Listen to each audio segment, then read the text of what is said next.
फाल्गुन मास की शुक्ल पक्ष की यह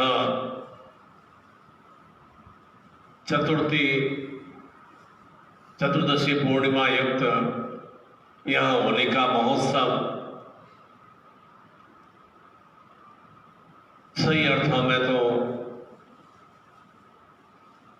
शुक्ल पक्ष अष्टमी से ही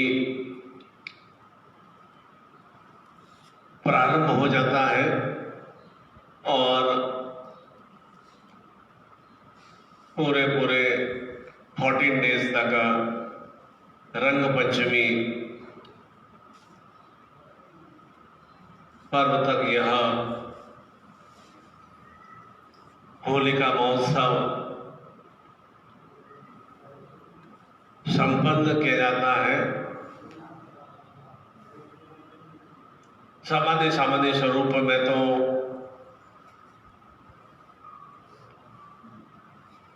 हमने ही सुना कि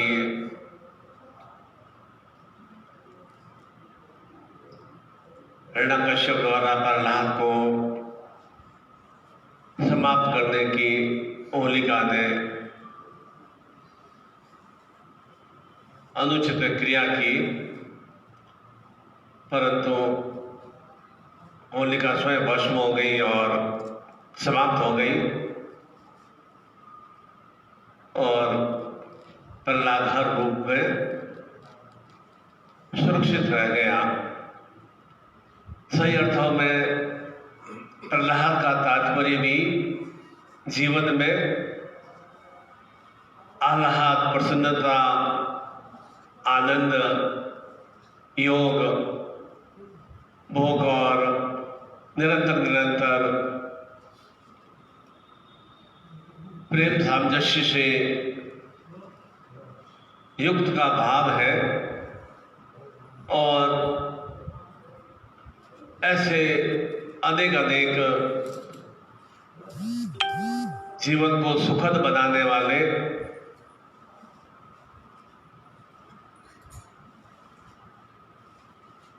रंगमय स्थितियों के लिए ही ये 14 डेज तक हम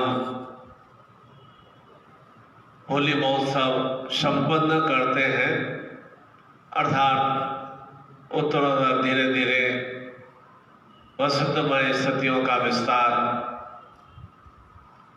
सृष्टि में निरंतर क्रियाशील होता है और प्रत्येक सांसारिक मनुष्य को, जीव जंतु को, पशु पक्षियों को प्रकृति यदि हरी भरी आनंद से सरोबार है तो सभी को वह प्रसन्नता प्रदान करती है। और हम भी जब सृष्टि में चारों तरफ देखते हैं हरियाली और आनंद उमंग का भाव, तो हमारे भी जीवन में एक सुचेतना का विस्तार होता है और ऐसा ही यह होली का महापर्व अपने आप के जीवन में, अपने स्वयं के जीवन में प्रेम भाव को, आनंद भाव को विस्तार करने का उत्सव है। अर्थात ईश्वर ने जब हमारी रचना की तो निश्चित रूप से हमारे भीतर में इन सभी सुखद स्थितियों का अंकुरण पूर्ण रूपेण आरोपित किया, निरूपित किया, और अब हमारे भीतर में वह एक वर्दी का भाव होना चाहिए कि हम इस अनेक अनेक सुखद रूपी अंकुरण की स्थितियों को किस तरह से और अधिक पल्लवित करें। कोई भी व्यक्ति संसार में शुष्क अवस्था में नहीं रह सकता, क्योंकि ज्यों ही शरीर में शुष्कता आ जाती है, अर्थात भीतर में जल तत्व का, रस तत्व का पूर्ण रूपेण समाप्तिकरण हो जाता है, तो वह मृत्यु को प्राप्त हो जाता है। इसलिए कहा जाता है कि हमारे शरीर के भीतर में 70% जल का भाव चिंतन है, और जहाँ जल का भाव चिंतन है तो वहाँ रस भी है, और वह रस चाहे हम आनंद, प्रेम, उत्साह, उल्लास, सद्भाव से निरंतर निरंतर उसका विस्तार करें, या उसी जल तत्व से जो रस हमारे भीतर में बन रहा है उसमें क्रोध, उन्माद, कामुकता, अनेक अनेक विषम स्थितियों का, हम विषम रसों का विस्तार करें, यह हमारे भीतर में चिंतन भाव होता है। और जैसे जैसे हमारे भीतर में चिंतन भाव का विस्तार होता है, वैसे वैसे ही भीतर में रसों की उत्पत्ति होती है, और उसी रसों के फलस्वरूप जीवन में स्थितियां निर्मित होती हैं। क्यों हम परिवार में देखते हैं कि 2 या 3 संतान हैं, एक संतान में क्रोध, उन्माद अति अधिक स्वरूप में भरा हुआ है, और दूसरे संतान एकदम शांत, प्रसन्नमय, आनंदमय, पूर्ण उल्लासमय है। तो ऐसी स्थिति किस तरह से होती है कि उसके भीतर में कैसे कैसे वह रसों का निरंतर निरंतर विस्तार कर रहा है। और यही ऐसा महापर्व है, होली का महापर्व, जो कि अग्नि प्रज्वलित करने के माध्यम से, होलिका दहन के माध्यम से भीतर में जो भी विष रूपी रस है, जो हमें अधोगति की और एकांकी जीवन की और क्रियाशील करते हैं, उनको हम भस्म कर सकें, समाप्त कर सकें, और भस्म हो जाता है। हम कई जगह देखते हैं बहुत कंजेस्टेड शहरों के अंदर कि एक झुग्गी झोपड़ी में आग लगती है तो हजारों हजारों, सैकड़ों सैकड़ों झुग्गी झोपड़ियों को वह समाप्त कर देती है। अग्नि में इतनी ताकत और ऊर्जा होती है, उससे ऊपर कितना भी हम पानी का प्रहार कर दें या कितना भी और अग्नि को बुझाने की कोई भी क्रिया करते हैं, पर तो वह बहुत ही देरी भाव से वह शांत हो पाती है। ठीक उसी तरह से हमारे भीतर में भी यदि ऐसे ही विष रूपी अग्नि का भाव चिंतन है, रसों का भाव चिंतन है, तो वह बहुत ही धीरे धीरे समाप्त होता है। और यदि इसके विपरीत आनंद, प्रेम का, रस का भाव चिंतन है, तो वह हमारा जीवन रूपी वृक्ष, जीवन रूपी पेड़ बहुत अधिक पुष्प पल्लवित युक्त होता है।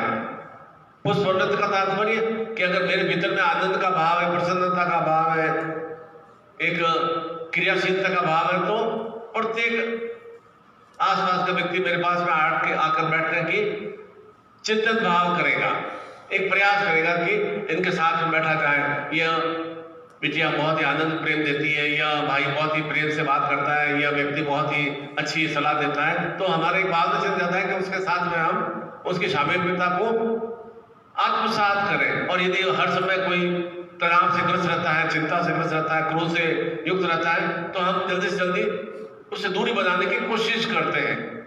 अब हमें चिंतन करना है कि हमारे भीतर में कैसे कैसे रसों का विस्तार हो रहा है, इसका स्वयं हमें निर्णय करना है, स्वयं हमें चिंतन करना है। और साथ ही साथ यह होली का पर्व, अर्थात हम किसी के हो लिए, अब हो लिए का मतलब अर्थात मैंने अपना पूर्ण रूप से समर्पण प्रदान कर दिया, प्रेम प्रदान कर दिया। और प्रेम के अंदर कोई योग और वियोग नहीं होता है। प्रेम के अंदर केवल और केवल प्रेम का विस्तार का भाव चिंतन होता है कि प्रेम के कारण से मैं इससे योग में स्थिति में जुड़ गया, या प्रेम के कारण से मेरे से प्रेम नहीं मिला, मेरे से वियोग हो गया। प्रेम में वियोग और योग की स्थिति आती भी नहीं है। प्रेम है वहां पर कुछ भी गिव एंड टेक वाला सिस्टम ही नहीं है। प्रेम का मतलब है कि मुझे अब इससे यह 40 साल का है, या 17 वर्ष का व्यक्ति है, 15 वर्ष का है, 5 वर्ष का है, मुझे उससे एक प्रेम का भाव चिंतन आ गया। अब वह मैं प्रेम में नहीं देखूंगा कि मुझे उसका रिटर्न क्या मिल रहा है। जहां रिटर्न का भाव चिंतन आता है वहां पर समझौते वाली स्थितियां बनती है। पति पत्नी में प्रेम नहीं होता है, पति पत्नी में एक समझौता वाली भावना होती है। सही उम्र आ गई, मेरी 20, 22, 25 साल, 30 साल की उम्र हो गई, 28 साल की उम्र हो गई, लड़की के 22, 23 साल की उम्र हो गई, अब शादी करना है। एक समझौता हो गया, उन पति पत्नी में एक समझौता हो गया कि मैंने अपनी बिटिया को उस घर में दिया, आगे वह उसका पालन पोषण करे और उसके वंश की वृद्धि करे। और पति की भी ड्यूटी है कि वह उसका ध्यान चिंतन रखे और आगे अपने अनुरूप संतान की वृद्धि। वह तो एक समझौता का भाव चिंतन है। प्रेम में ऐसा समझौता नहीं होता है कि आपस में प्रेम कर रहे हैं, अब हम संतान की वृद्धि करेंगे, हम गृहस्थ सुख की वृद्धि करेंगे। वहां प्रेम नहीं होता है, वहां तो समझौता होता है। तो पति पत्नी में एक समझौते वाली भावना चिंतन रहती है कि मैं आपके बच्चों का पालन पोषण कर रही हूँ, तो आपका ड्यूटी है कि मेरा ध्यान चिंतन रखें। आप मेरा ध्यान चिंतन रखेंगे तो मैं आपके बच्चों का अच्छी तरह से ध्यान चिंतन रखूंगी, उन्हें सही तरह से हष्ट-पुष्ट और तंदुरुस्त में बना सकूंगी। एक दूसरे से वह एक जुड़ाव की स्थितियां बनी रहती है, उसमें वह समझौते की वाली भावना है, और प्रेम में वह समझौते वाली भावना नहीं है। इसलिए कहा जाता है कि विधि के विधान को कोई परिवर्तित नहीं कर सकता। भगवान कृष्ण ने, यह होली का पर्व है, कृष्ण ने राधा से प्यार किया। वे तो 64 कला पूर्ण थे, 8 वर्ष की उम्र में ही आपस में राधा और कृष्ण में प्रेम का अंकुरण फलित होना प्रारंभ हो गया। कंस ने देखा कि ये तो धीरे धीरे अपना वर्चस्व बढ़ा रहा है, इसे समाप्त करना है। पूतना को भेजा कि किसी तरह से उसे समाप्त किया जाए कृष्ण को।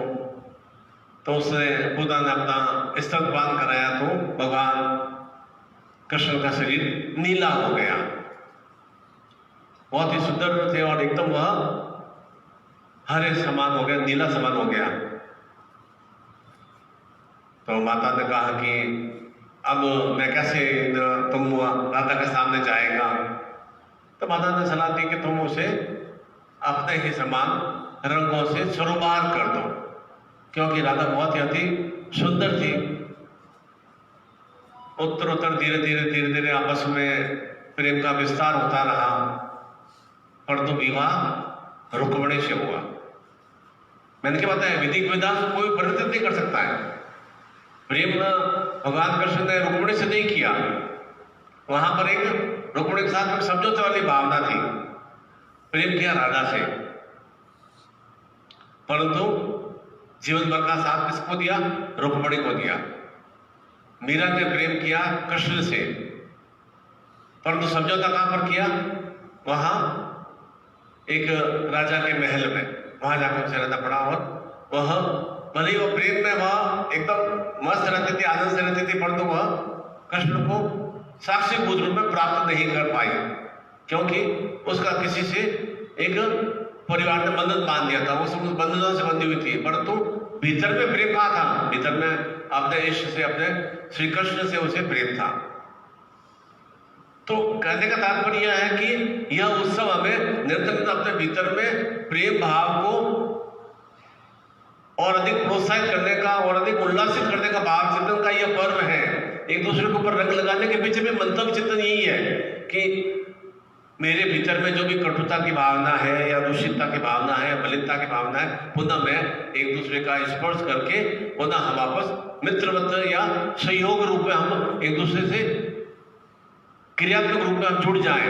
मेरा ऐसे कोई खार द्वेष है, इच्छा का भाव चिंतन है, तो मेरे पड़ोस में है या मेरे मित्र में है, रिश्तेदार में, तो मैं उसको घर जाकर उसको रंग लगाता हूँ। तो भावना चिंतन है कि मैं भी इस तरह से रंग में हूँ, आप भी इस तरह से रंग में बन जाए, तो आपस में हमारे और अधिक सौहार्द की वृद्धि हो और अधिक हमारे जीवन में प्रेम की वृद्धि हो।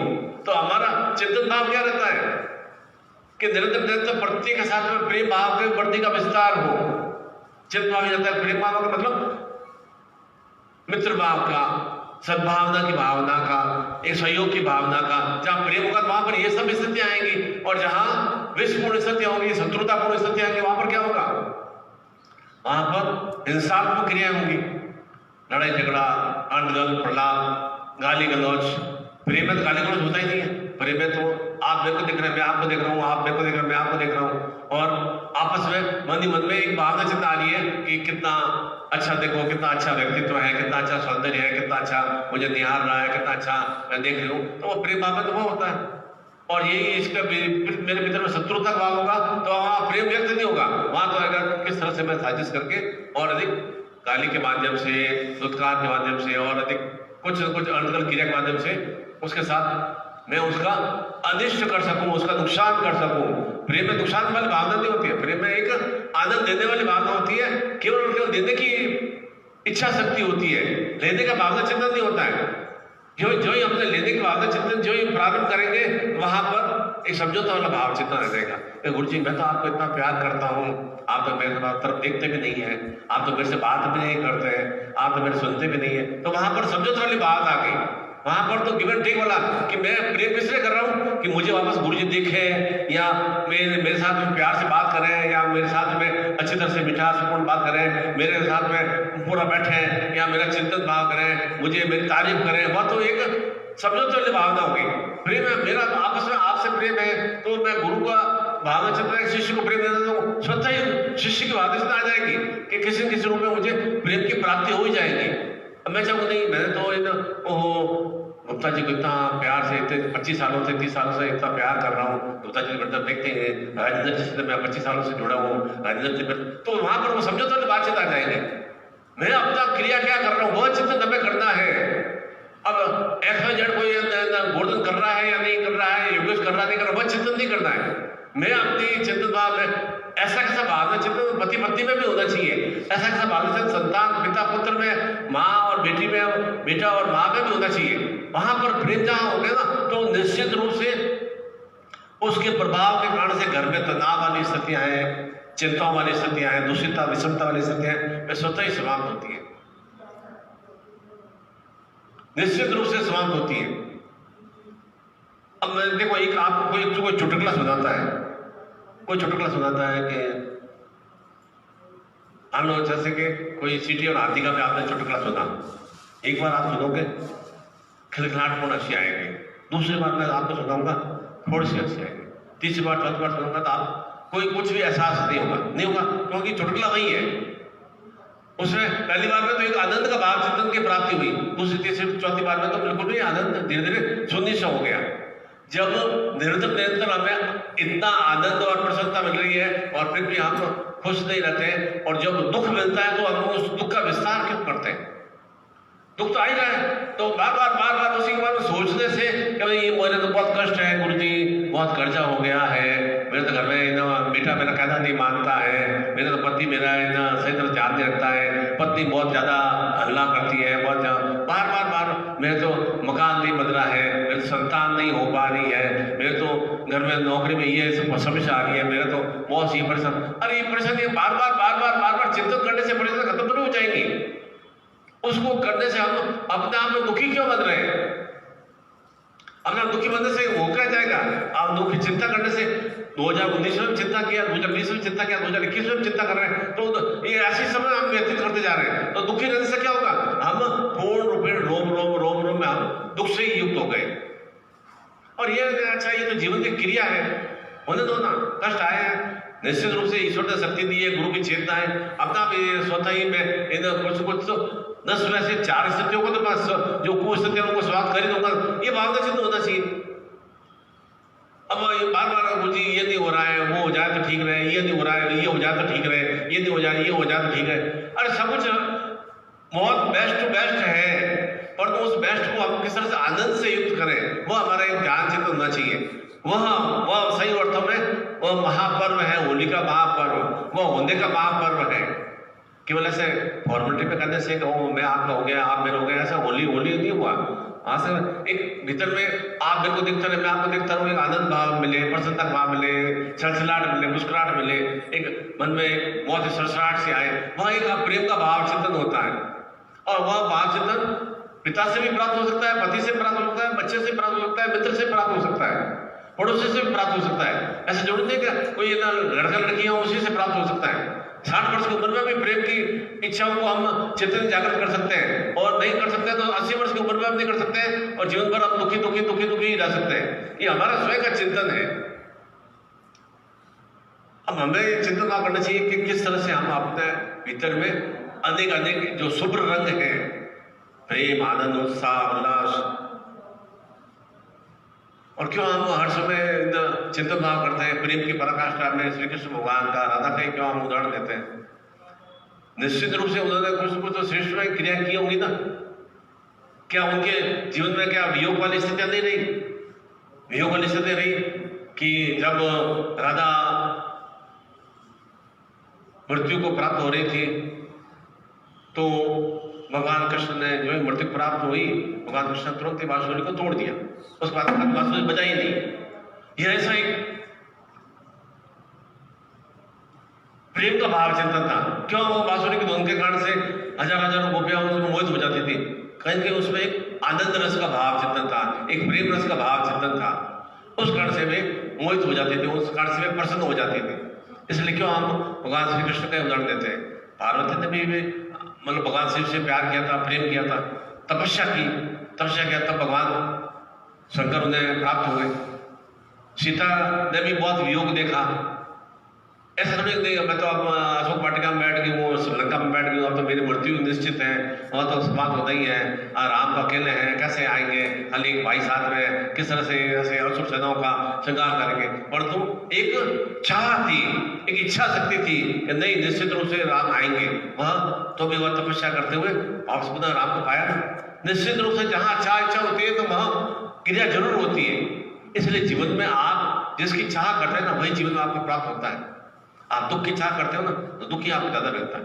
बीमारी की चाह करते हो तो बीमारी आपको ज्यादा आती है। आ रही बीमारी आना ना, कोरोना है, आपके ऊपर क्या फर्क पड़ा? इतनी महामारी है, कोई फर्क नहीं पड़ा था। आप चिंता करते वो हो, थोड़ा बहुत आया होगा, बुखार भी आया होगा, किसी को टेस्ट में बताया होगा कि हाँ थोड़ा कोरोना पॉजिटिव आ रहा है, तो आप घबराए नहीं ना, घबराते तो आपके ऊपर उसका आधिपत्य नहीं बना। अब आप घबरा जाते हैं, वो दुख आ रहा तो दुख होता है, अच्छा ठीक है बेटा, ये तो अच्छा हो रहा है, इसको और पनिशमेंट करते रहो, दुख आए नहीं आएगा। कर्जा हो रहा होने दो ना, कर्जा मनुष्य भी होता है ना, गधे घोड़े ऊँट बकरी थोड़े कर्जा होता है, होने दो, कर्जा हो रहा है तो ठीक है। कुछ अनगल क्रियाओं कारण से या कुबुद्धि के फलस्वरूप या थोड़े न्यूनता कारण से कर्जा हो गया, अब उसका निस्तारण करने का भी हमारे भीतर में शक्ति के भाव से देता, निस्तारण धीरे धीरे करेंगे। 50 लाख का कर्जा है, कोई बात नहीं, 50 लाख कर्जा नहीं उतर पाएगा। आपने सोच लिया कि आपकी जिंदगी में तो 20 साल की है, कर्जा 50 लाख कर्जा नहीं उतर पाएगा। 5 लाख तो उतरेगा, 8 लाख तो उतरेगा, पिछले क्या 42 लाख उतरेगा ना। तो ये चिंता करो ना। अब उतर नहीं पाएगा तो 50 का तो उसका चक्रवृद्धि ब्याज लगते तो आप 70 तक पहुंच जाएंगे। तो जीवन में भी ऐसा ही है कि निरंतर एक पॉजिटिव सोच रखना चाहिए, सकारात्मक सोच रखना चाहिए कि निश्चित रूप से मैं किस तरह से अपने आप में और अधिक श्रेष्ठ में बन सकूं। वह एकदम भावना चित्त होनी चाहिए। और ऐसे ही भावना चिंतन की प्राप्ति के लिए मैंने बताया क्या क्या जीवन में कलिष्ठ रोग आते हैं। सब कलिष्ठ रोग आते हैं, छोटे छोटे रोग भी कलिष्ठ हम मान लेते हैं कि वो बहुत ज्यादा कलिष्ठ रोग है। थोड़ा थोड़ा अच्छा पेट में दर्द रहता है, वो मेरे को 8 साल से पेट में दर्द रहता है। बराबर गैस्ट्रिक ट्रबल होती है, और मेरे तो 8 साल से 10 साल से गैस्ट्रिक ट्रबल की शिकायत है, मेरे तो 15 साल से बैक पेन की शिकायत है। अब उसको आप कलिष्ठ रोग मान लेते हैं। तो उसी अनेक अनेक विसंगतियों के निवारण के लिए ही मैंने इसमें विशेष रूप से एक बताया था कि किस तरह से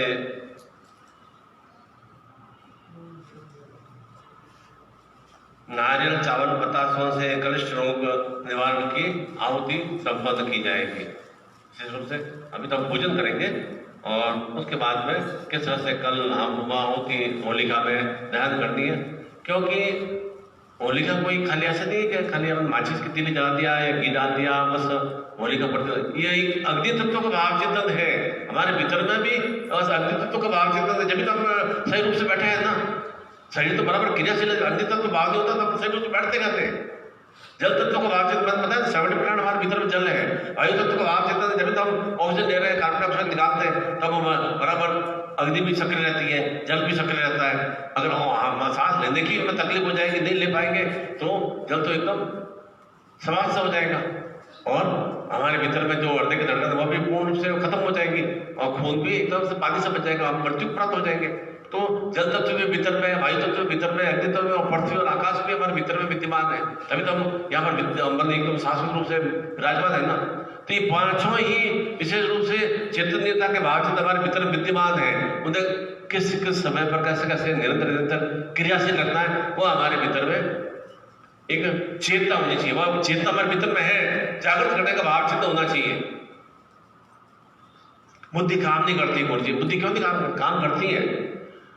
बुद्धि काम नहीं करती इसका मतलब भीतर में कुबुद्धि का भाव चिंतन आ रहा है, निश्चित रूप से कुबुद्धि का भाव चिंतन आ रहा है। क्रोध आ जाता है गुरुजी, क्रोध आ जाता है, इसका मतलब भीतर में अग्नि तत्व का भाव चिंतन की बहुत ज्यादा विस्तृत रूप है। क्रोध आ रहा है, इसका मतलब अग्नि तत्व का भाव चिंतन, शरीर में क्रियाशीलता नहीं है, एक्टिवनेस नहीं है, इसका मतलब यह है कि वो अग्नि बहुत ही मंद भाव चिंतन में। अधिकांश नेगेटिव बात ही सोचते हैं, नकारात्मक बात ही सोचते हैं। ऐसा कैसे होगा, वैसा कैसे होगा, अरे ऐसा सब कुछ होगा, कुछ प्रारंभ तो करेंगे तब होगा ना, प्रारंभ नहीं करेंगे तो क्या होगा? वो ऐसा कैसे होगा, इस तरह से कैसे होगा, अब कैसे होगा, मैं कैसे आगे बढ़ूंगा, मैं कैसे आगे बढ़ूंगी, सब कुछ आगे बढ़ सकते हैं। चिंता चिंता चिंता, दूसरे चिंता में उसका क्या होगा, बच्चे का क्या होगा, बिटिया का क्या होगा, पोते का क्या होगा, सबका हमने कहा जीवन में कोई ठेकेदार थोड़ी कर रहे हैं, ठेकेदार बनकर थोड़ी आए हम, कॉन्ट्रैक्टर बनकर थोड़ी आए कि वो बेटे का ये करना है, बेटी का ये करना है, पोते का ये करना है, मकान का ये करना है, दुकान का ये करना है। हम कोई कॉन्ट्रैक्टर थोड़ी बनकर आए कोई, हम सांसारिक रूप से देव स्वरूप में हमारे जीवन को प्राप्त किया है। अब वो ठीक है, वो हो जाएगा, अमुक हमने कार्य थोड़ी हाथ में लिया है, नहीं बेटे का ये काम करना है, पोते का ये करना है, पोती का ये करना है, नाती का ये करना है, बच्चे का ये करना है, ये हमने कोई हाथ में थोड़ी ऐसा काम हाथ में लिया है कोई, वहां पर अपने लिखा थोड़ी लाए थे भगवान के घर से। इसके साथ ही विशेष रूप से सुपारी घी व लौंग से आहुति देने से विघ्न बाधा की समाप्ति होगी, और पीपल के पत्ते, जायफल, चावल से कलह कलेश की निवृत्ति की प्राप्ति होगी। कलह कलेश किस कारण से होता है? कलह कलेश पति पत्नी में कलेश केवल और केवल विचारों के कारण से, और कोई रीजन नहीं है। पूरी जिंदगी हम निकाल देते हैं, 25वीं एनिवर्सरी बना लेते हैं, 50वीं 40वीं बना लेते हैं, और फिर भी लड़ते रहते हैं। कितनी एक श्रेष्ठतम बात है ना। बाकी तो मेरे से अगर इसकी लड़ाई हो जाती तो मैं तो जिंदगी में बात ही नहीं करूंगा। मैं तो मेरे साथ में पड़ोस से बात होती है, मैं जिंदगी में बात ही नहीं करूंगा। परंतु निरंतर सही अर्थों में क्या कहा जाता है, ऐसे ऐसे मुद्दे जीवन में पति पत्नी के बीच में उछलते हैं जिसका कि कोई लॉजिक ही नहीं है, कोई उसका और छोड़ ही नहीं है, और ऐसे मुद्दे हम बराबर जीवन भर उछालते रहते हैं, बनाते रहते हैं, और हमें बाद में इन मुद्दों का कोई समाधान भी नहीं है, फिर भी हम साथ में रहते हैं। तो इसका मतलब क्या हुआ? आपस में हम प्रेम से बंधे हुए हैं, इसलिए हम साथ में रह रहे हैं। मेरा इससे लड़ाई झगड़ा होगा, इससे हो जाए, तो मैं जिंदगी भर आपने भी कई जीवन में शत्रु होंगे, आपने जीवन में उससे बात नहीं करते हो। और जैसा नहीं है पति पत्नी से मेरे लड़ झगड़ा हो गया था, मैं उसको छोड़ देता हूँ, ठीक है, अच्छा उसने बोल दिया, मैंने बोल दिया, वो भी सोचती है अच्छा पति ने बोल दिया, अच्छा माता पिता ने बोल दिया, चलो माता पिता को निकाल थोड़ी देते हैं, या माता पिता आपको थोड़ी निकाल देते हैं, बच्चे आपको बोल देते हैं, तो बच्चों को हम थोड़ी उनको मार फेंक देते हैं कोई, ठीक है, उसने बोल दिया, चलो थोड़ा कम बुद्धि का होगा या अकारण क्रोध आ गया होगा, तो हम क्या हो गए, थोड़ा शांत हो गए, तो धीरे धीरे वापस वह समझौते वाली स्थिति आ जाती है, सामंजस्य वाली स्थिति आ जाती है। एक कलह कलेश का और कोई कारण नहीं है, और कलह कलेश होता है केवल और केवल दूसरों की टॉपिक के कारण से होता है। पति पत्नी में कोई कलह कलेश क्यों होता है, दूसरे क्या कह रहे हैं, वो क्या कर रहे हैं, वो क्या कर रहे हैं, वो क्या कर रहे हैं, बस इसी कारण से होता है। मैं क्या कर रहा हूँ उस कारण से मेरी पत्नी से झगड़ा नहीं होगा, पत्नी क्या कर रही है उस कारण से मेरे से झगड़ा नहीं होगा, दूसरे क्या कर रहे हैं, भाई ने क्या बोल दिया, पति ने सास ने क्या बोल दिया, ससुर ने क्या बोल दिया, पड़ोसी ने क्या बोल, उस कारण से झगड़ा होता है, और कोई टॉपिक ही नहीं है। क्योंकि न तो पत्नी के पास कोई समय है, न मेरे पास कोई समय है, तो झगड़े करने का कोई मुद्दा ही नहीं है। बराबर वो तो मेरा ध्यान रखती, मैं उसका बराबर ध्यान रखता हूँ, लड़ाई झगड़ा का मुद्दा ही नहीं, मुद्दे दूसरे उठाते हैं, और हम उस कारण से अशांत में जीवन की स्थितियों में आ जाते हैं। और इसके साथ ही कमल गट्टे काली अतिल के द्वारा पूजन से जो भी नवग्रह राहु शनि मंगल दोष है उसे समाप्त करने की क्रिया की जाएगी कि सर्दी की 7:30 आ जाती है तो अकारण ही मन अशांत सा हो जाता है, बुद्धि थोड़ी सी भ्रमित सी हो जाती है, बुद्धि खत्म नहीं होती है, बुद्धि बराबर क्रियाशील लगती है, थोड़ी सी भ्रमित से हो जाती है। मंगल दोष के कारण से कुछ न कुछ नवग्रहों का प्रभाव सृष्टि में व्याप्त होता ही होता है, कुछ नवग्रहों का प्रभाव रात में आउट करने से ऋण से मुक्ति की प्राप्ति होती है। अर्थात जो भी मेन तो ऋण होता है हमारा, किसी से कुछ कार्य करने के लिए हमने पैसा लिया, वह ऋण होता है,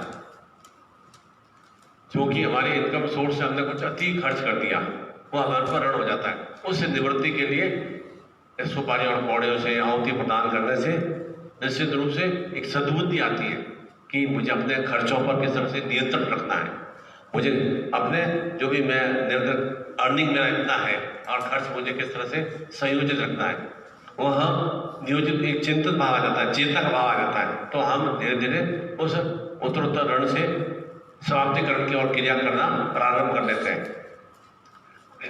और रोजगार कार्य वृद्धि भी उसी से प्राप्त होती है। साथ ही काली उड़द, हल्दी की गांठ, सुपारी, कपूर और रवन से जो भी आपस में भूमि भवन विवाद या तनाव के विवाद के भाव चित्त होते हैं, परिवार में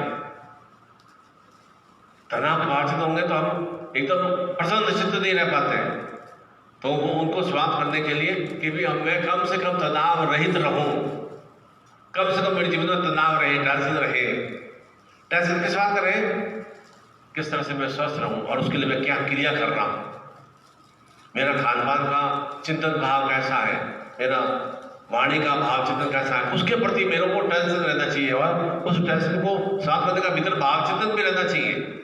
मुझे स्वस्थ होना है, शरीर को एकदम ठीक करना है, बस इसको ठीक कर दो, इसको ठीक कर दो, अरे ऐसा ठीक कर दो, क्रिया तो प्रारंभ तो करो। निश्चित रूप से जब क्रिया प्रारंभ करेंगे ना तो निश्चित रूप आप इतना दूर दूर से आए ना, तो आपका लक्ष्य क्या था कि अच्छा मैं इन मतलब 25 तारीख को वहां से रवाना होऊंगा और 27 को सुबह में पहुंच जाऊंगा, 26 को सुबह निकलूंगा, 27 को वहां पर जोधपुर पहुंच जाऊंगा। लक्ष्य क्या था? जोधपुर पहुंचने का था।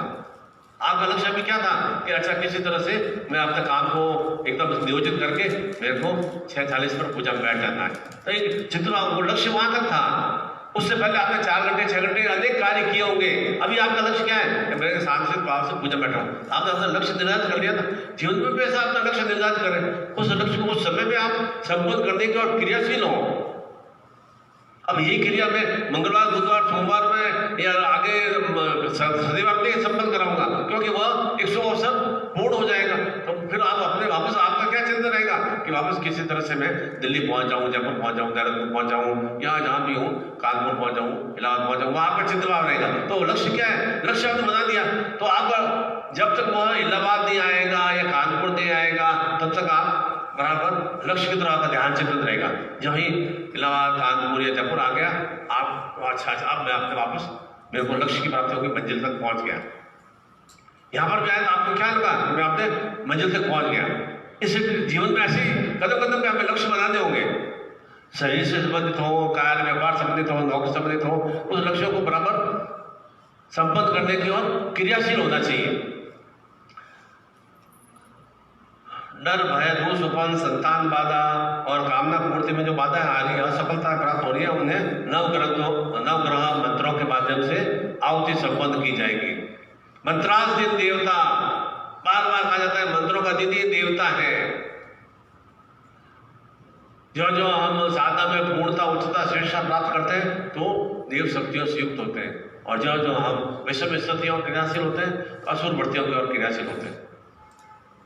यह इस जन्म में हमने क्या क्रियाएं की है, क्या साधना पूजा किया है, क्या अनगल प्रलाप किया, अनगल कार्य किया है, उसी की परिणति अगला जन्म हमें प्राप्ति होना है। पिछले जन्म में कैसे हमने कर्म किए, वैसे ही स्थिति हमें इस जन्म में प्राप्त हुई है, उसी के प्रभाव से हमें जीवन प्राप्त हुआ है। इसलिए इसमें कोई परिवर्तन नहीं होता है। देवी देवता भी, भगवान विष्णु ने भी 10 अवतार समय समय पर हर युग में अवतरित किए। स्वरूप वही है, चाहे वह राम के रूप में आए, चाहे शिव के रूप में आए, चाहे ब्रह्मा के रूप में आए, स्वरूप वही है। और परंतु समय समय पे वे अपने आप में परिवर्तन करते रहे। तो जीवन में भी हमें भी अपने आप को, मेरा ये जीवन भी अच्छा रहे और इस जीवन में अच्छे सद्कार्य कर सकूं और अगला जीवन में मेरा श्रेष्ठ में बन सके, उसी के लिए हमें निरंतर क्रिया करनी चाहिए।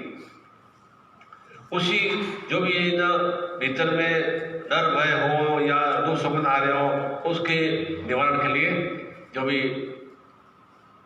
शनि मंत्र है, राहु केतु के मंत्र है, सूर्य के मंत्र है, जिससे कि तेजस्विता की प्राप्ति होती है, उनके माध्यम से हम आहुति संपन्न करेंगे। और साथ ही साथ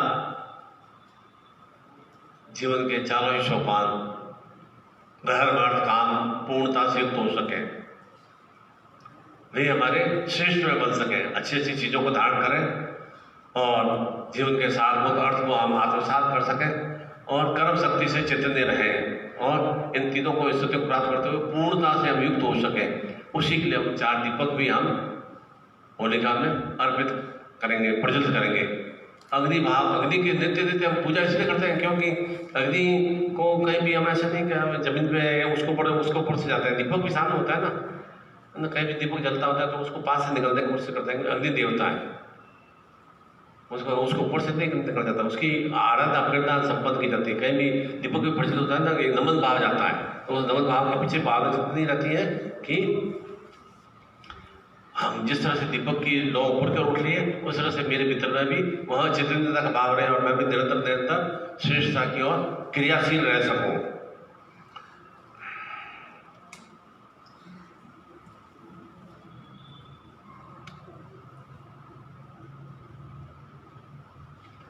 कदम कदम पर जीवन में पूतना रूपी, रावण रूपी, कंस रूपी, असुर रूपी सत्य कदम कदम पे आएंगी।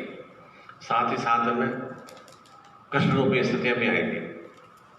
प्रत्येक सांसारिक मनुष्य के भीतर में प्रेम भाव निश्चित रूप से कूट कूट कर भरा हुआ है।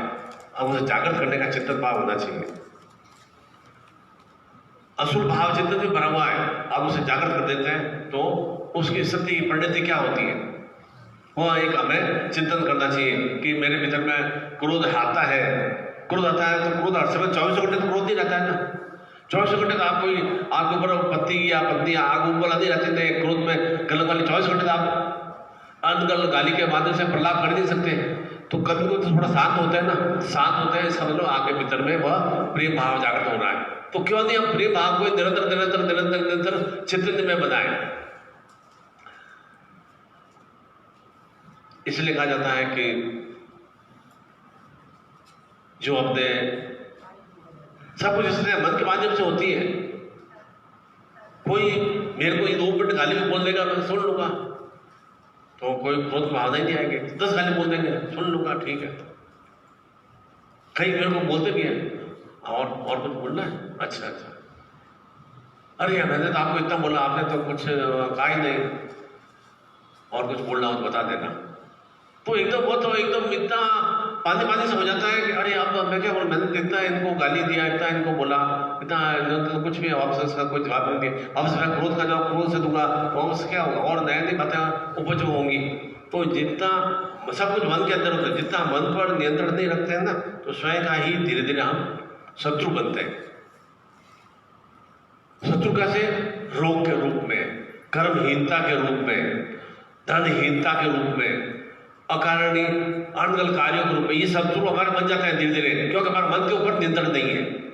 और कोई हमारे ये शत्रु तो बहुत बेकार की बात है, ये तो क्षण भर के हैं। ये जो शत्रु निरंतर हमारे भीतर में पनप रहे हैं ना, काम के प्रति हमारी इच्छा नहीं जाती है, या अकारणीय हमें इन बीमारियों को हम उत्पन्न कर रहे हैं, ये भीतर में शत्रु हमें जीवन भर अति अति अति नुकसान उत्पन्न करेंगे। इसलिए हमारे मन के ऊपर अपना स्वयं का नियंत्रण होना चाहिए। गुरु आपके ऊपर नियंत्रण नहीं करेगा, गुरु नियंत्रण करने के लिए नहीं आया, संसार देव देवता आपके ऊपर नियंत्रण करने के लिए नहीं आए। वे तो उनकी वंदना आराधना करके हम उनके ज्ञान को आत्मसात करते हैं, अपने मन को किस तरह से और अधिक चैतन्य में बना सके, उसके लिए वह क्रिया प्रदान करते हैं। इसलिए कहा जाता है कि जो अपने मन पर नियंत्रण रखता है वह स्वयं का ही धीरे धीरे शत्रु बनता है। और कहा जाता है कि गुरु जी मेरा भूतकाल कैसा ऐसा रहा, अब भविष्यकाल कैसा होगा। न तो भूतकाल को बदला जा सकता है, न भविष्यकाल को बनाया जा सकता है, केवल और केवल वर्तमान को बना लेते हैं, आज के दिवस को बना लेते हैं, तो निश्चित रूप से कल जो भविष्य आएगा वो अच्छा बनेगा। मेरा आगे बता दो गुरु जी, 2024 में मेरे शनि दशा खत्म हो जाएगी, कैसा रहेगा। 2028 में मेरा ये मतलब शुक्र इतना तेज 5वें ग्रह में आ जाए, 5वें राशि में आ जाएगा, किस तरह से रहेगा। निश्चित रूप से भविष्य भी कोई अच्छा नहीं बनेगा। और भूतकाल तो खराब निकल गया, आप सोचते भी हो ना, भूतकाल बहुत परेशान रहा, बहुत ही समस्याओं से ग्रसित रहा, निश्चित रूप से ग्रसित रहा। पर वर्तमान में आप क्या कर रहे हो?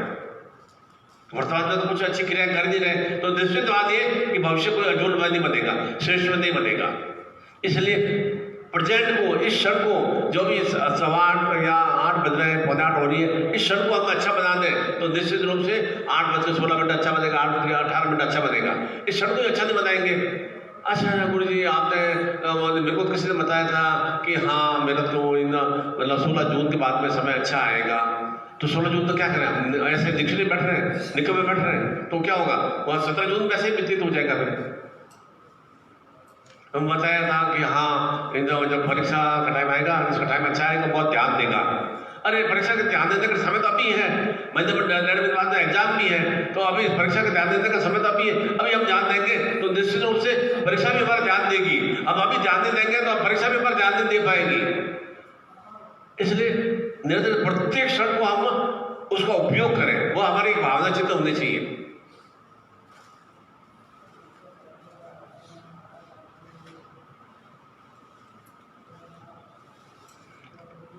अभी हम 2 मिनट थोड़ा कुछ भजन या संगीत कर देते हैं, जिससे कि 2 मिनट मिल जाएंगे तो थोड़ा पानी भी ग्रहण कर लेंगे। कौन सा भजन आता है? जब भी अच्छा भजन लगे आपको, गाना है सबको अलग अलग, मैं सबको खड़ा करके गाऊंगा, नहीं तो फिर मेरे को गाना पड़ेगा।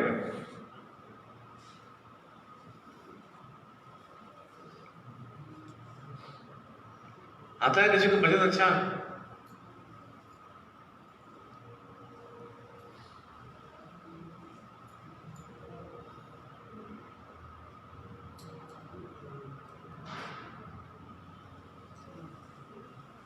मेरे को आता है एक अच्छा भजन, आप मेरे साथ गाओगे?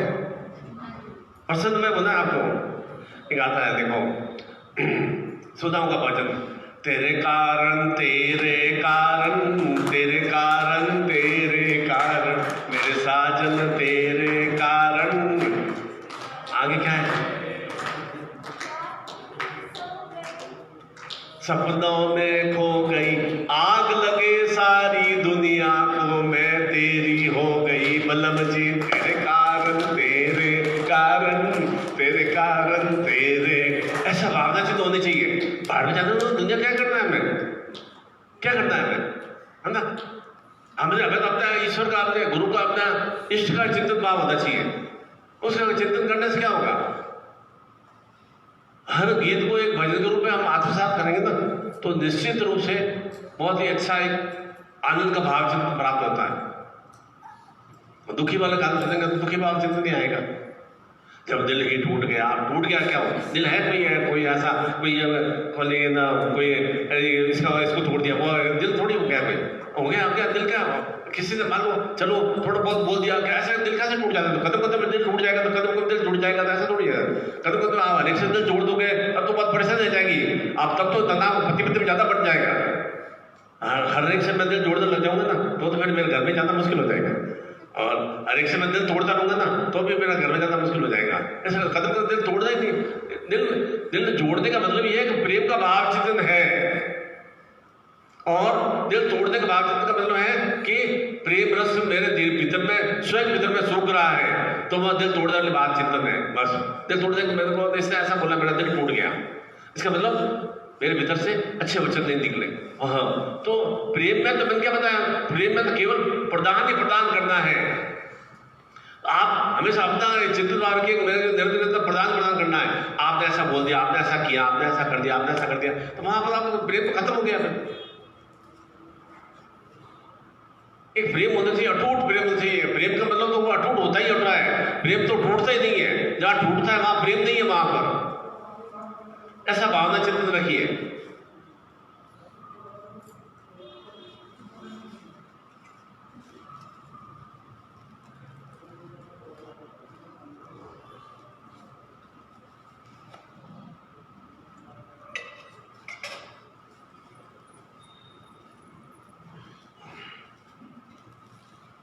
अब आप भी भजन कर लो, कोई भी ऐसे और भजन कर लो।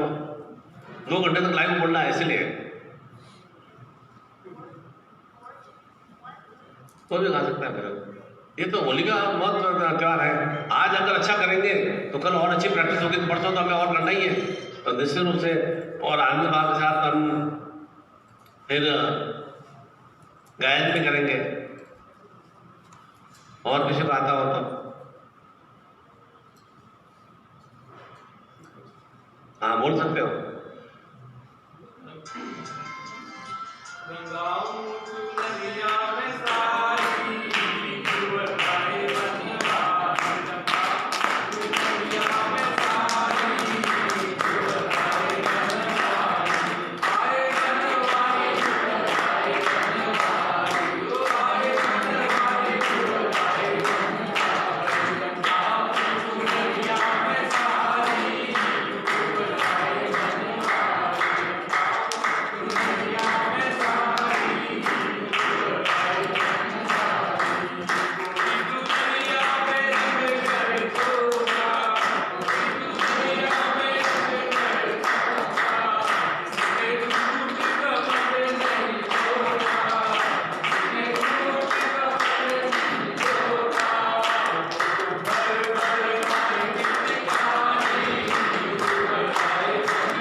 मंत्रों के माध्यम से पूजन संपन्न करना है,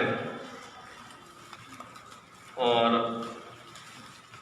इसको है ना, सबको एक एक पीस दे दो साथ।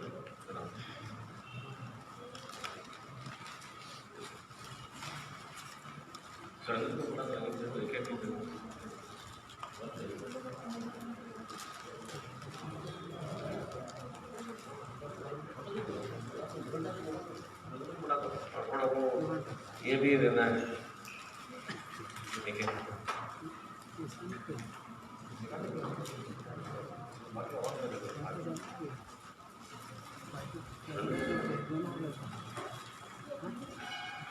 दो देना है, गोमती चक्र, दो गोमती चक्र और एक ये पीस।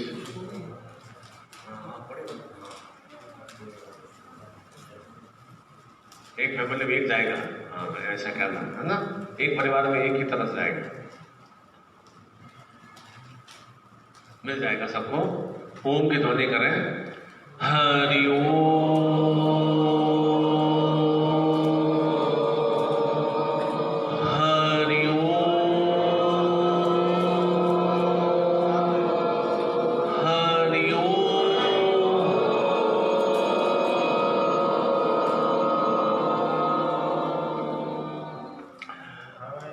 इस होलिका सदस्वीय शक्ति युक्त वह सर्व संताप पाप दोष भस्म करने के लिए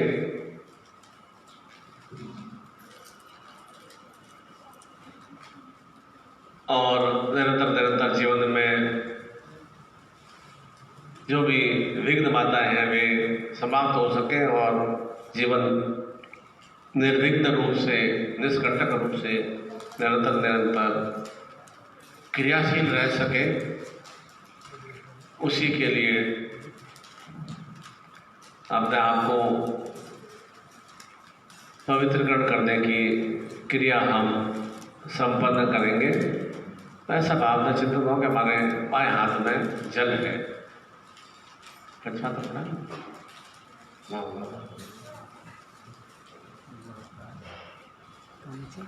मैं ले रहा हूँ आपकी तरफ से, आपके पास पंचपात होना चाहिए और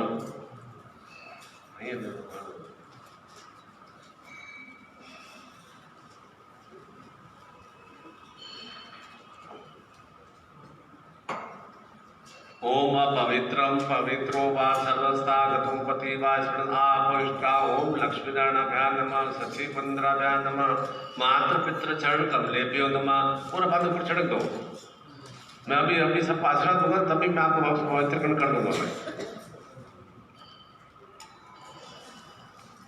और संकल्प ग्रहण करेंगे, विशेष रूप से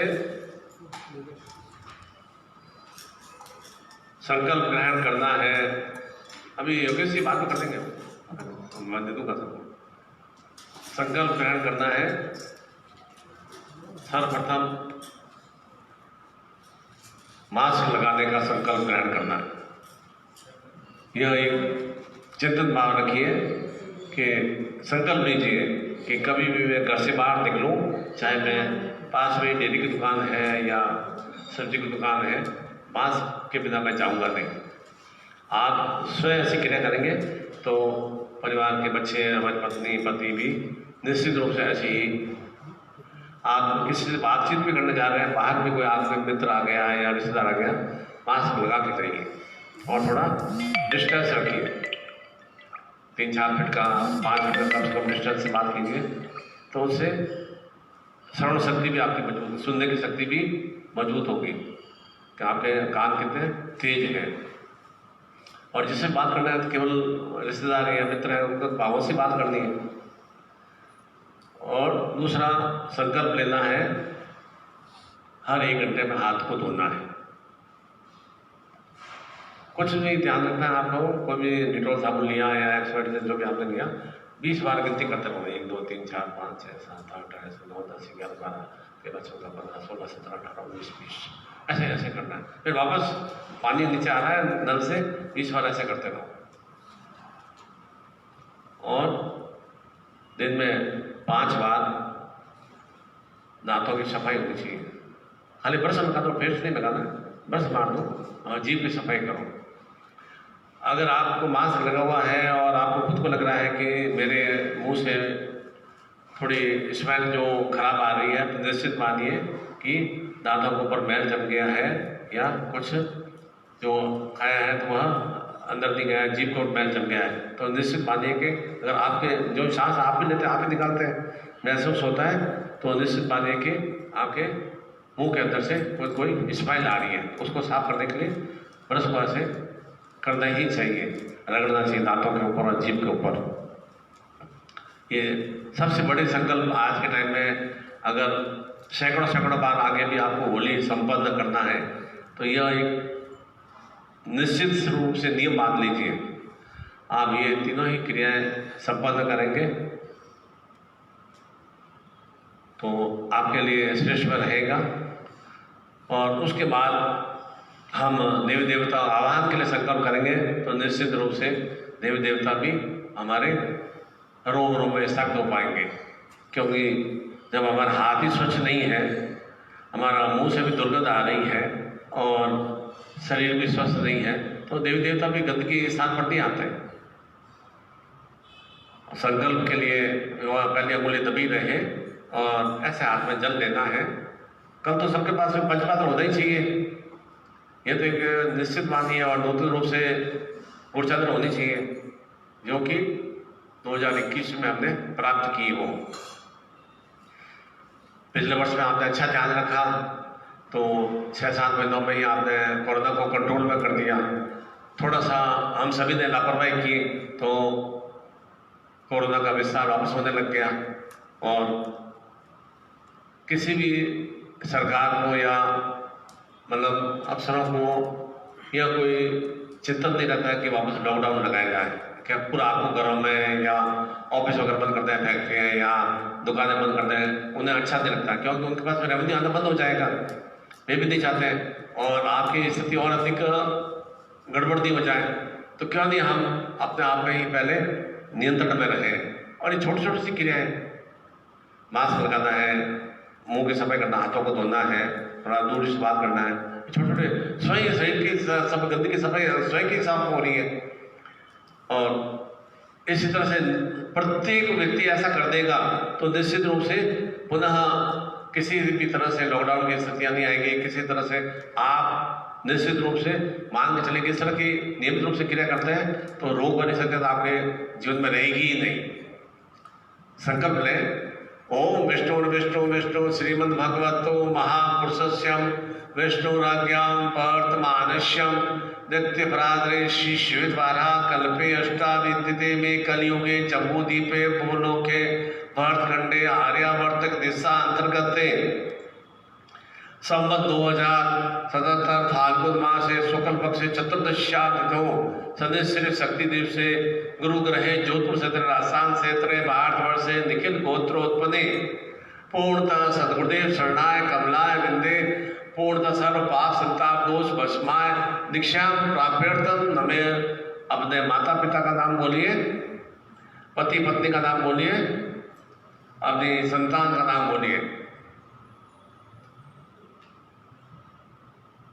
पूर्ण आरोग्यता प्राप्यर्थम, दीर्घायु जीवन प्राप्यर्थम, अखंड स्वाद सौभाग्य वर्धि चैतन्यता प्राप्यर्थम, पुत्र पौत्र सुख प्राप्ति शक्ति चैतन्यता प्राप्यर्थम, रोग कष्ट बाधा मुक्तिदार्थम, महाकाल महामृत्युंजय चैतन्यता प्राप्यर्थम, संतान सुख वर्धि उन्नति चैतन्यता प्राप्यर्थम, कार्य व्यापार धन लक्ष्मी वर्धि चैतन्यता प्राप्यर्थम, सर्व रोग कष्ट बाधा मुक्तिदार्थम, तांत्रोक्त पिशाच प्रेत बाधा मुक्तिदार्थम, सर्व शत्रु अंता क्रिया शक्ति चैतन्यता निवारण, सर्व पाप संताप दोष भस्माय प्राप्यर्थम संपर्क दे ही। अब बोलिए, तम चित्ते मम चित्ते तम प्राण मम प्राण तम चिंतय मम चिंतय तम आज्ञा सजीवन परिपालन है। अब इस मुट्ठी को बंद करके 3 बार घड़ी की तरफ घुमाना है। घड़ी हमेशा ऐसे 12 से 1 2 3 4 5 करते हुए ऐसे जाती है। तो इस तरह से हमें मूवमेंट करते हुए घुमा के और पानी को आंखों के हृदय के स्पर्श करा देना है। और सामग्री का पैकेट हम खोल देंगे। जो भी आपको पैकेट मिला है ना उसको खोल देंगे और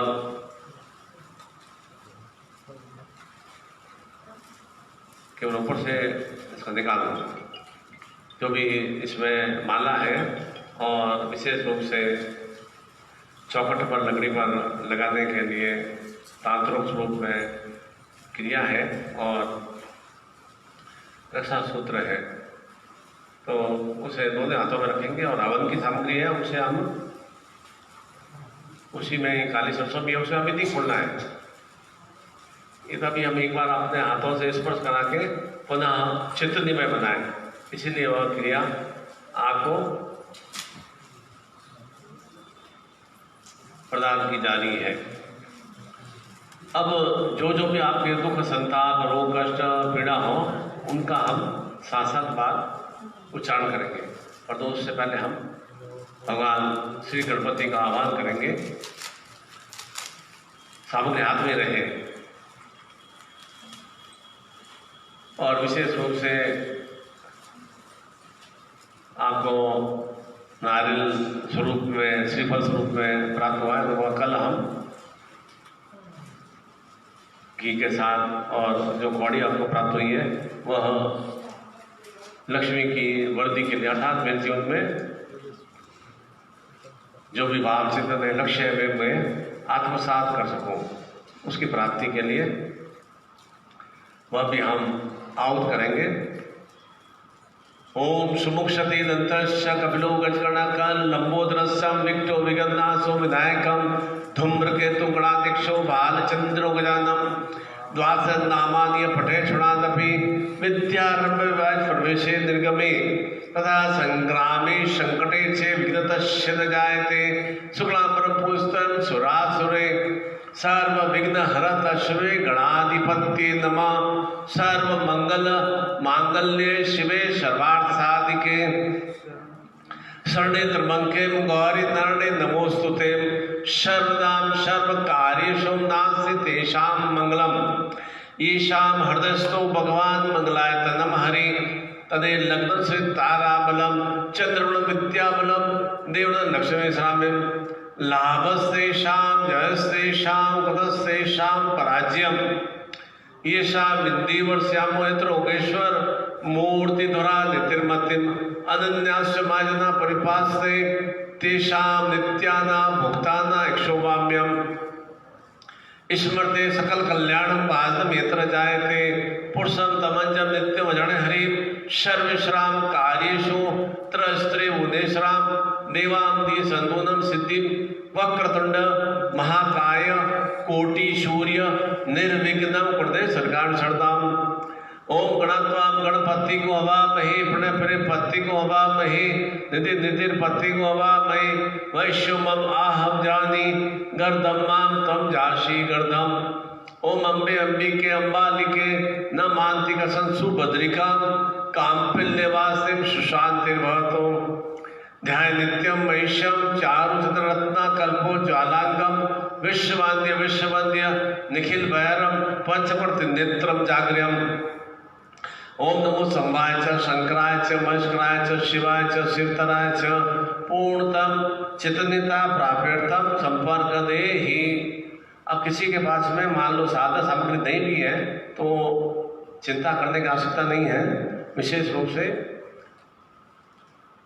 फोटो के माध्यम से भी वह साधना दीक्षा को आत्मसात करते हैं तो भी उतना ही सुप्रभाव की प्राप्ति होती है। घर के मंदिर में भी तो हम भगवान के चित्र स्थापित करते हैं, फोटो स्थापित करते हैं, उन्हीं को ध्यान देते रहता है कि हमें ये भगवान श्री राम है या कृष्ण है या शिव है या गणपति है, तो उसके हम उसी समय उसके हिसाब से अभ्यर्थना करते हैं। हनुमान है तो किस तरह से हनुमान चालीसा सुंदरकांड का पाठ या शनि की नवग्रहों की चित्र है या विग्रह है, तो अर्थात वह हम एक तरह से चित्र को एक प्राण से चित्रमय स्वरूप प्रदान करते हैं। ठीक उसी तरह से फोटो के माध्यम से भी हम दीक्षा आत्मसात करते हैं तो भी उतना ही सुप्रभाव की हमें प्राप्ति होती है। इसलिए कई साधकों के पास में सामान नहीं मिल पाया, नहीं मंगा पाए तो चिंता करने की आवश्यकता नहीं है।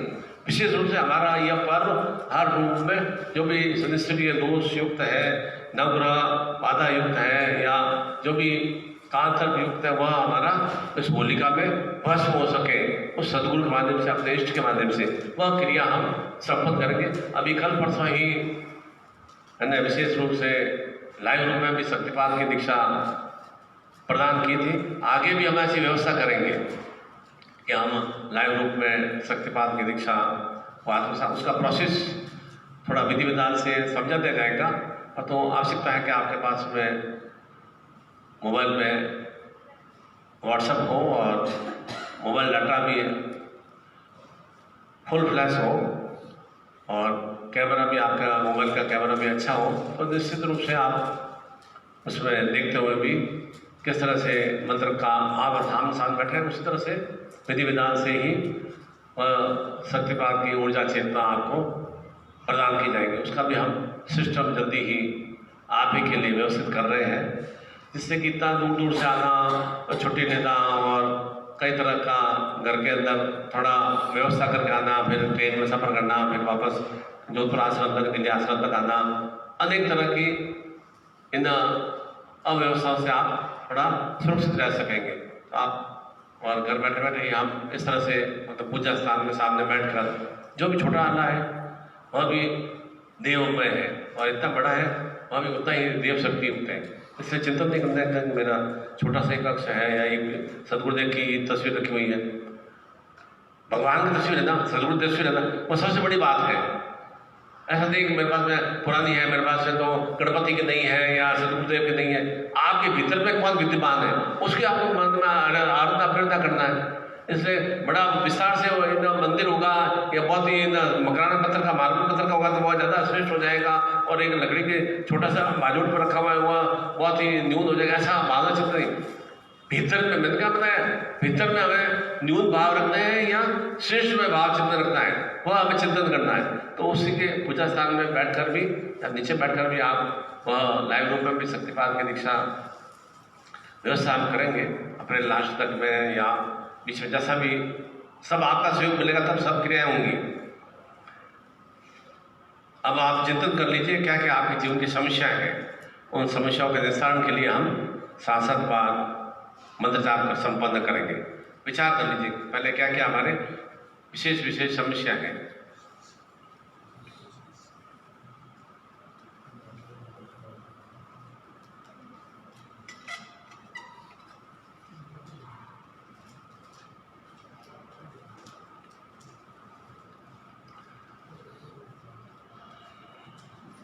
गुरु प्रार्थना करेंगे।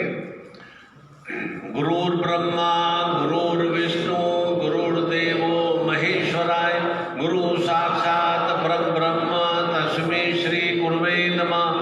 ध्यान मूलम गुरुर्मूर्ति, पूजा मूलम गुरुर्पदम, मंत्र मूलम गुरुर्वाक्यम, मोक्ष मूलम गुरुर्कृपा।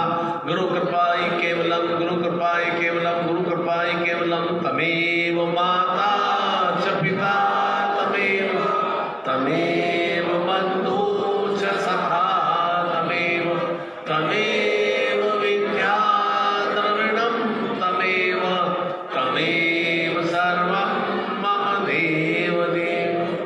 समाज को नीचे रख दीजिए, हाथ में रखें तो भी उतना ही श्रेष्ठ है और नीचे में रखें तो भी उतना ही श्रेष्ठ है। आप उच्च अधिकारी से या प्राइम मिनिस्टर से या राष्ट्र से एक बार हाथ मिलाते हैं तो भी हम बहुत ही प्रफुल्लित और गदगद हो जाते हैं। एक बार भी सदगुरु आपको आशीर्वाद प्रदान करता तो भी उतना ही श्रेष्ठ में है। आपका हाथ का स्पर्श हो गया, निश्चित रूप से पुनः वह सामग्री आपके द्वारा पुनः चैतन्य हो गई। तो सामने रख दीजिए और अभी हम वह संधि मंत्र उसमें लिखा हुआ है, उस संधि मंत्र का हम विशेष रूप से बिना माला के ही अभी हम मंत्र जाप करेंगे। बाद में आप बैठकर एक माला आवश्यक संपन्न कर सकते हैं।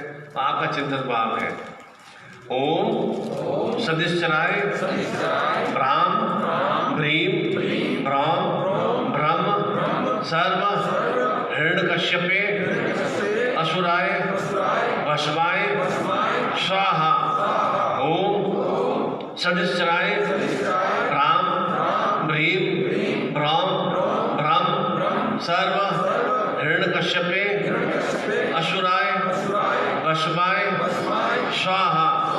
ओम सदिश्चराय ब्राह्म भ्रीम ब्रह्म सर्व हिरण्यकश्यपे असुराय वशवाय स्वाहा। ओम सदिश्चराय ब्राह्म भ्रीम ब्रह्म सर्व हिरण्यकश्यपे असुराय वशवाय स्वाहा। ओम सदिश्चराय ब्राह्म भ्रीम ब्रह्म सर्व हिरण्यकश्यपे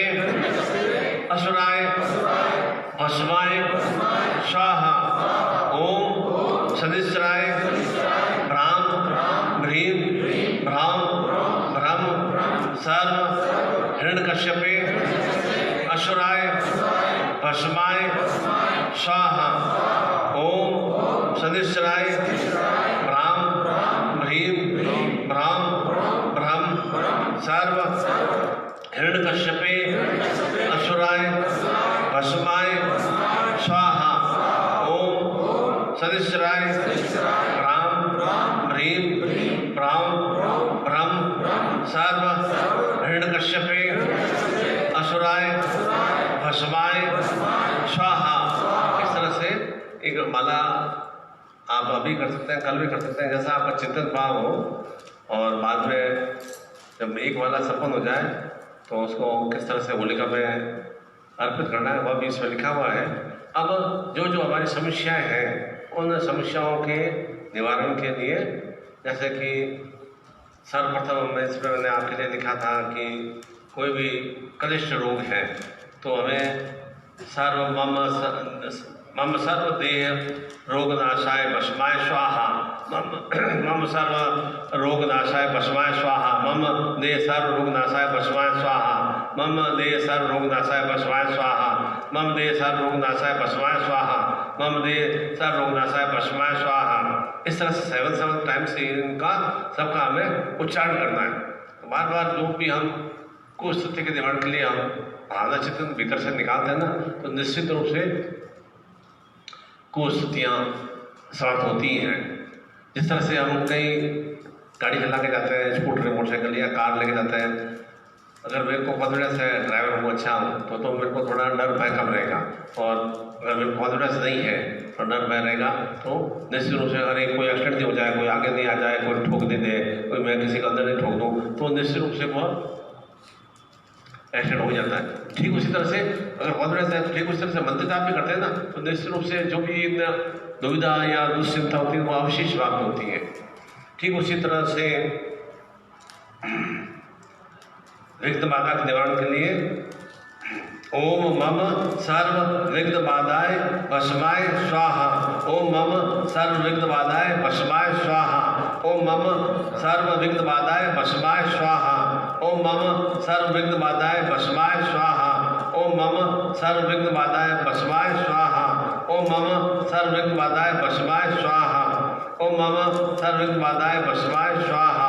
कलह कलेश के निवारण के लिए ओम मम सर्व ग्रह कलह कलेश निवारणाय भस्माय स्वाहा। ओम मम ग्रह ओम मम सर्व ग्रह कलह कलेश निवारणाय भस्माय स्वाहा। मेरे घर के अंदर जो भी कलह कलेश है वह समाप्त हो सके, उसका निवारण हो सके। ओम मम ग्रह सर्व कलह कलेश निवारणाय स्वाहा। ओम मम ग्रह सर्व कलह कलेश निवारणाय स्वाहा। ओम मम सर्व ग्रह कलह कलेश निवारणाय स्वाहा। ओम मम सर्व ग्रह कलह कलेश निवारणाय स्वाहा। ओम मम ग्रह सर्व कलह कलेश निवारणाय स्वाहा। ओम मम सर्व ग्रह कलह कलेश निवारणाय स्वाहा। ओम मम ग्रह सर्व कलह कलेश निवारणाय स्वाहा। ओम मम ग्रह सर्व कलह कलेश निवारणाय स्वाहा। इस तरह से उसका उच्चारण करना है। और इसके साथ ही जो भी नवग्रह के मंत्र हैं, ओम सूर्यादित्याय नमः, ओम सूर्यादित्याय नमः, ओम सूर्यादित्याय नमः, तो निश्चित रूप से भगवान भगवत भास्कर की, भगवान रवि की चित्रता का आत्मसात अवश्य प्राप्त होता है। ओम चंद्राय ज्योतिषाय नमः, ओम चंद्राय ज्योतिषाय नमः, तो भगवान शिव का चंद्र स्वरूप में है, वह हमें उसकी चेतना को आत्मसात करता है। ओम भौमाय मंगलाय नमः, ओम, तो निश्चित रूप से घर में शुभ मंगलमय स्थितियों का विस्तार। नवग्रह मंत्रों को उच्चारण करने से निश्चित रूप से जो भी ग्रह बाधा होती है वह निवारण होती है, और साथ में उसका जो शुभ प्रभाव है उसे हम आत्मसात करते हैं।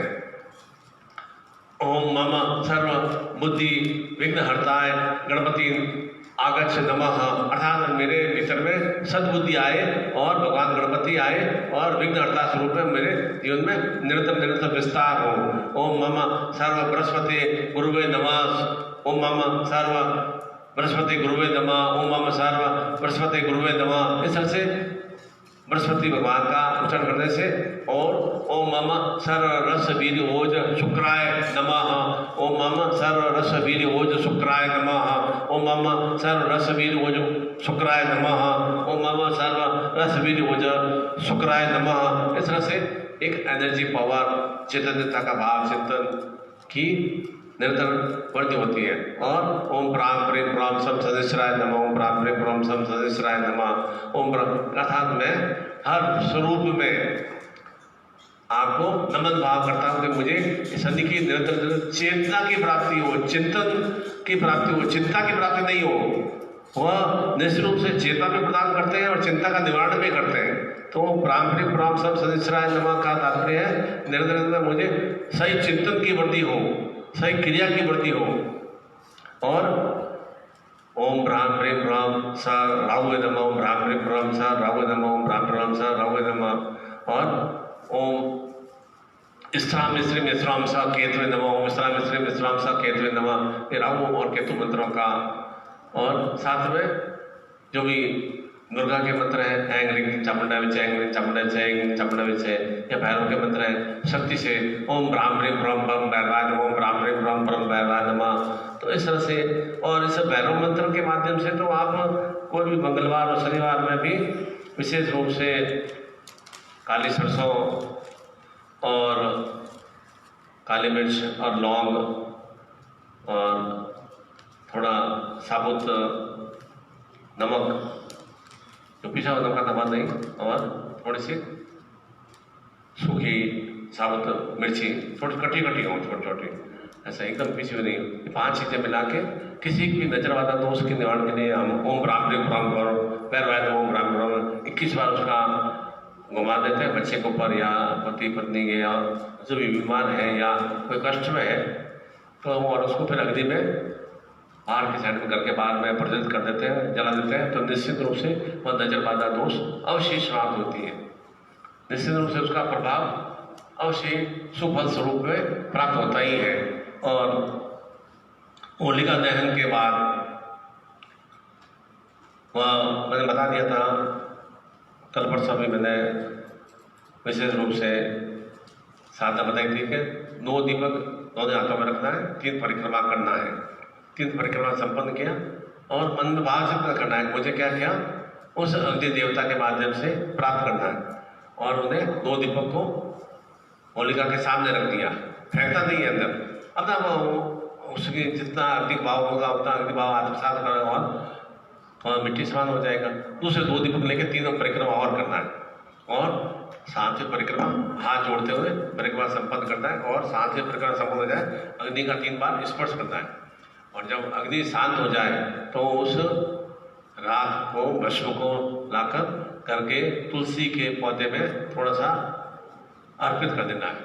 और नित्य नित्य कहा जाता है कि शांति मेला में अवश्य तुलसी का जो भी गमला हो अवश्य दीपक प्रज्वलित करना ही चाहिए। और 1 दीपक घर के बाहर, 1 दीपक किचन में, और 1 दीपक अपने पूजा स्थान में नित्य नित्य अर्पित करते हैं। तो जीवन में जो भी अंधकार में स्थितियाँ होती हैं वे अवश्य ही समाप्त होती हैं, और जो भी असुरमय पिशाच में क्रिया है वे निश्चित रूप से भस्म होती ही होती है। और वैसी ही क्रिया हम विधि विधान से कल होलिका दहन में इन बतासों के माध्यम से, रंगों के माध्यम से, और सुपारी के माध्यम से, चावल के माध्यम से, पीपल के पत्ते, और जो जो वैसी विशेष विशेष विधि क्रिया है सबको प्राप्त होगी और विधि विधान से हम संपन्न करेंगे।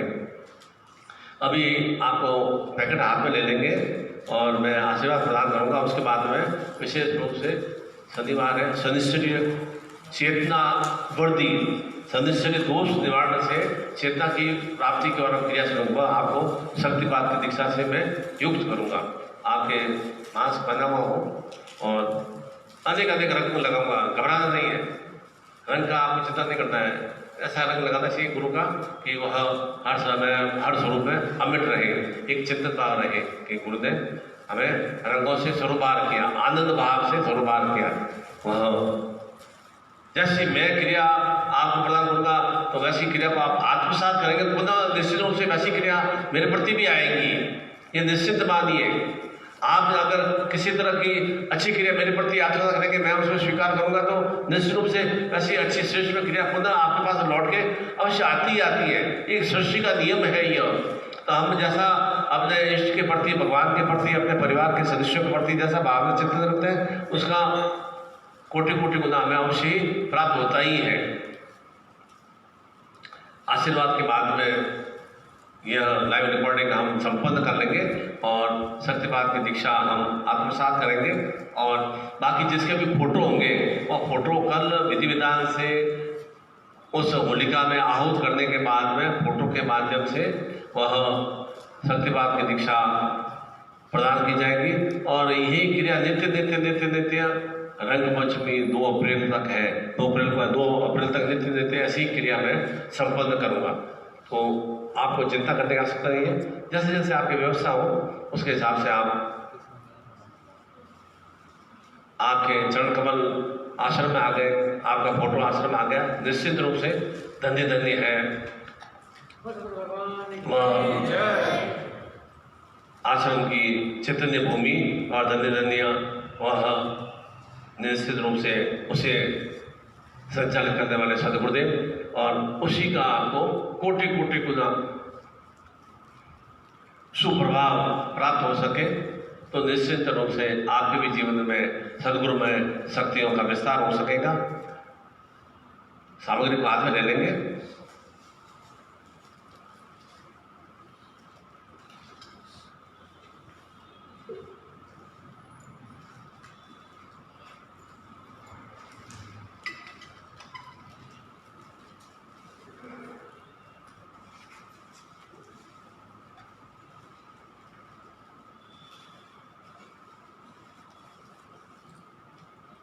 हृदय के सामने हाथ रखो ऐसे सामग्री के साथ ऐसे।